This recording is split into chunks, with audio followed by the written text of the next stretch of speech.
ಒಂದು ನೋಡ್ತಾ ಇದ್ದೇನೆ ನಮ್ಮ ಕುಡಿಯ ಮೇಲೆ ಪಂಚಮ ಕೊನೆಯಲ್ಲಿ ಹುಟ್ಟಿದ ಹುಡುಗ ಕಾಲಿಟ್ಟು ನಿಂಬೆ ಹಣ್ಣನ್ನು ಕೊಯ್ಯುತ್ತಿದ್ದಾರೆ, ಮುಲ್ಲತ್ತಿದ್ದಾರೆ.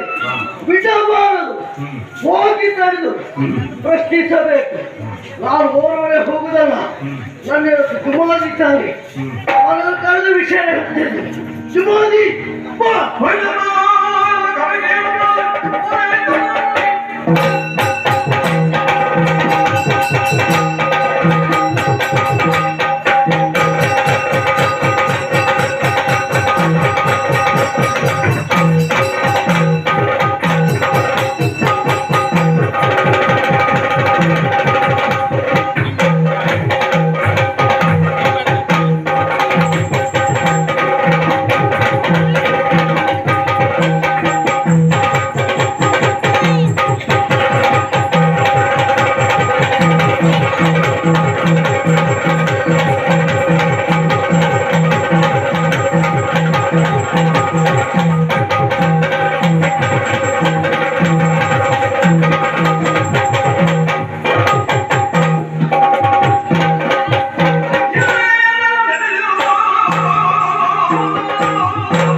ಕ್ಷೇತ್ರದಲ್ಲಿ ನೆಲೆ ನಿಂತಹ ಧರ್ಮದೇವತೆಗಳು ನಾವು ಹೀಗಿರುವಂತಹ ಕಾಲಕ್ಕೆ ಒಮ್ಮಿಂದೊಮ್ಮೆಲೆ ಶುಭಾದಿಯನ್ನು ಮಾಡಿದ್ದಾರೆ.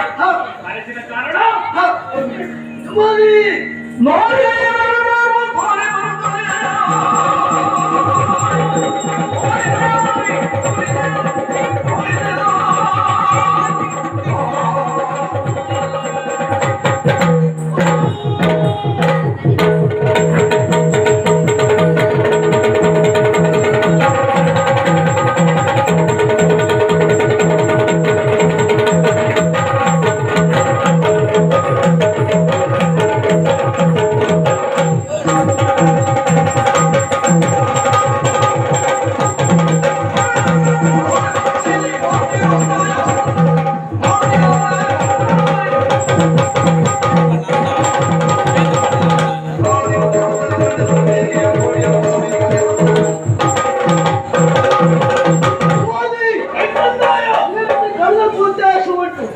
ಒಮ್ಮೆ ನಮ್ಮ ಕುಡಿಯಂತ ಕಣ್ಣಾಯಿಸಿ ನೋಡಿದ್ದೀಯ.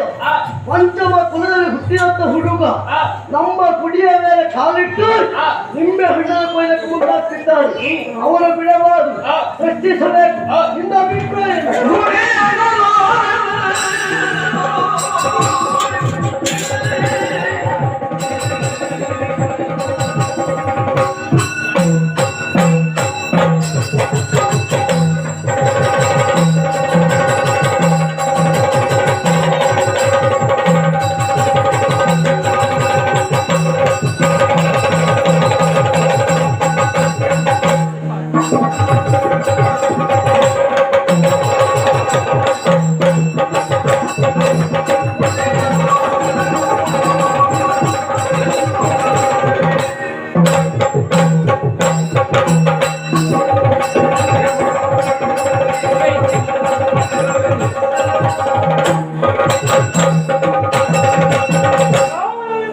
ಈ ಕ್ಷೇತ್ರದಲ್ಲಿ ಪಂಚಮ ಕುಲದ ಹುಟ್ಟಿರುವಂತಹ ಹುಡುಗರವರು ಲಿಂಬೆ ಹಣ್ಣನ್ನು ಕೊಯ್ಯಲಿಕ್ಕೆ ಬೇಕಾಗಿ ಇಟ್ಟು ಕೊಯ್ಯೋದಕ್ಕೆ ಮುಂದಾಗ್ತಾ ಇದ್ದಾನೆ ಅಂತಾದ್ರೆ ಅವರಿಗೆ ಸರಿಯಾದ ಶಿಕ್ಷೆ ಕೊಡಬೇಕು. ತಡ ಮಾಡುವುದಲ್ಲ.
ಮಾಡಿದ್ರು ಕಾರ್ಯ ಅಂತ ಹೇಳಿ ನಮ್ಮ ಗುಡಿಯ ಮೇಲೆ ಕಾಲಿಟ್ಟು ನಿಂಬೆ ಹಣ ಕುಂದಾಗ್ತಿದ್ದೀವಿ. ಒಳ್ಳೆಯ ಮಾತಿನ ಹುಟ್ಟೇಳಿ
ಅದನ್ನು ಕುಯ್ಯಲಿಕ್ಕೆ ಮುಂದಾಗ್ತಾ ಇದೆಯಾ? ಪಂಚಮ ಕುಲದಲ್ಲಿ ಹುಟ್ಟಿರುವಂತಹ ನೀನು ಇಂತಹ ಕೃತ್ಯ ಮಾಡ್ತಾ ಇದ್ದೀಯ. ಇದನ್ನ ಖಂಡಿಸುವುದಕ್ಕೆ ಬಂದವರು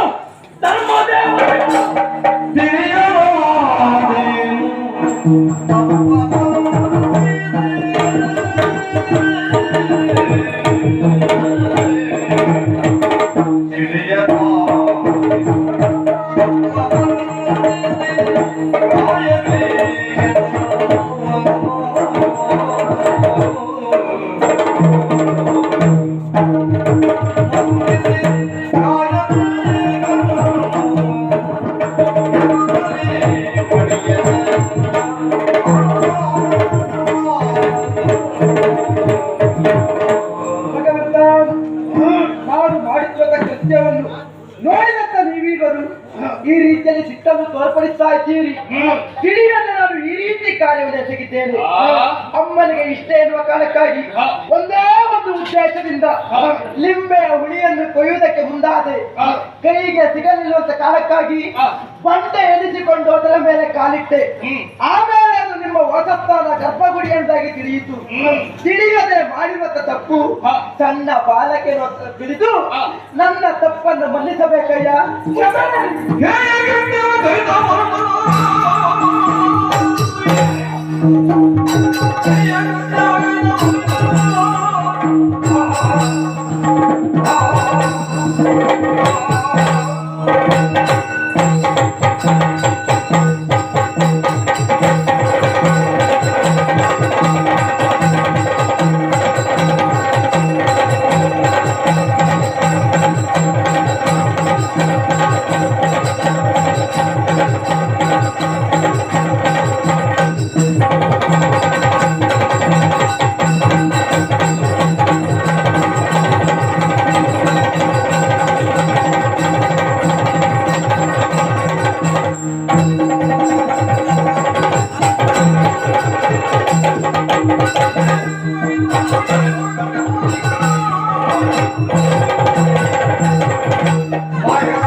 ತಪ್ಪನ್ನ ಮಾಡಿ ದೇವರ ಪ್ರತ್ಯಕ್ಷವಾದ ನಂತರ ಮೊದಲ ಮಾತನಾಡುವಿಕೆ ಮುಂದಾಗುತ್ತಾ ಇದ್ದೀಯ.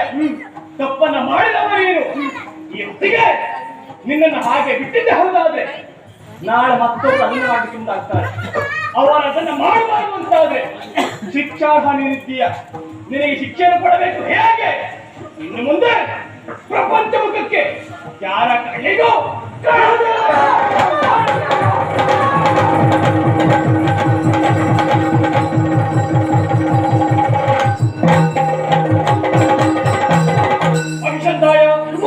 ನಮ್ಮ ಸಂಕಲ್ಪದಂತೆಯೇ ಅವನನ್ನು ಈಗಾಗಲೇ ಮಾಯಗೊಳಿಸಿದ್ದೇವೆ. ಕಾರಣ ಸಾಮಾನ್ಯವಾಗಿರುವಂತಹ ಹುಡುಗ ಇದ್ದಾನಲ್ಲ, ದೈವಾಂಶ ಸಂಭೂತನಿದ್ದಾನೆ. ಇವನ ಮಹಿಮೆ ಏನು ಎನ್ನುವುದನ್ನ ಮುಂದಿನ ದಿನಗಳಲ್ಲಿ ಗೊತ್ತಾಗಲಿಕ್ಕೆ ಉಂಟು. ಅದರಿಂದ ನಮ್ಮ ಕೆಲಸವನ್ನು ಮಾಡಿ ಪೂರೈಸಿದ್ದೇವೆ. ಮಾಡುವುದಲ್ಲ